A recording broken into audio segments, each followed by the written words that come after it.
ఈ రోజే డౌన్లోడ్ చేయండి. మీ ఫేవరెట్ షోస్ చూడండి. ఇంట్లో నా మీద హత్య ప్రయత్నం జరిగింది పెద్దోరు. నిన్ను చంపాల్సిన అవసరం ఈ ఇంట్లో ఎవరికి ఉంటుంది? ఇంకెవరికి ఉంటుంది? ఈ వీరుకే.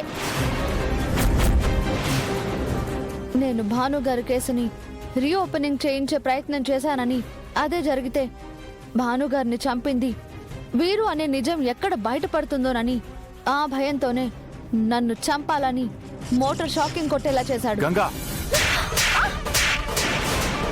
ఇంకొక మాట కూడా మాట్లాడకు. మర్యాదగా వెళ్ళి క్షమాపణ చెప్పు. నేను క్షమాపణ చెప్పనంటే చెప్పను. క్షమాపణ చెప్పవా? చెప్పనమ్మగారు. అయితే నువ్వు ఈ ఇంట్లో ఉండాల్సిన అవసరం లేదు. ఈ ఇంట్లో పెద్దమ్మ మాటకు ఎదురు చెప్పినప్పుడు, ఈ ఇంటల్లుడికి గౌరవం ఇవ్వనప్పుడు, భర్త మాట అంటే లెక్కలేనప్పుడు నువ్వు ఈ ఇంట్లో ఉండాల్సిన అవసరం లేదు.